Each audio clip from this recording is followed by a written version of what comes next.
ব্যক্তি নামাজ পড়ে তারা ঘরে রাখা যায় না। মনে থাকবে বেনামাজির সাথে ঘর করলে পোলাপানগুলি শয়তান হবে এরপরে দুনিয়াতে আসলে। এই জন্য বেনামাজির সাথে কোনো ঘর নাই। বউকে নামাজ পড়তে বলবেন, যদি নামাজ না পড়ে তাকে পরে তাড়িয়ে দিবেন, কিন্তু হঠাৎ করে তালাক হয়ে যায় এরকম না, কারণ জানাতে হবে, অনেকে জানে না, এই জন্য জানানোর পরে তারপরে তালাকের মাসলা আসবে।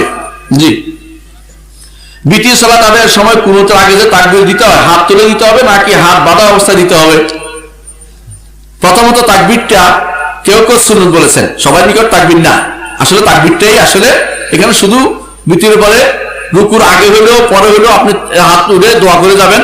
এখানে তাকবীর কোন কোন বর্ণনায় আসছে, সেটা হচ্ছে যদি রুকুর আগে হয় তাকবীরটা আছে ইন্তেকাল বোঝানোর জন্য, একটা বর্ণনায় আসছে, আমরা নো করতেছি না, কিন্তু এটা হচ্ছে হাত তুলে তাকবীর দিয়ে দিতে হাত তুলবেন সেই ব্যক্তির জন্য, যেটা হানাফি মাযহাবের বা অন্যান্য মাযহাবের মতে, হানাফি মাযহাবে হাত তোলে না অন্যান্য মাযহাবের মতে, কিন্তু তাকবীর দিয়ে হানাফি মাযহাবের সুন্নাত বলা হয়েছে, অন্য মাযহাবে তাকবীর নাই, অন্য কোনো মাযহাবে তাকবীর নাই, এই জন্য তাকবীর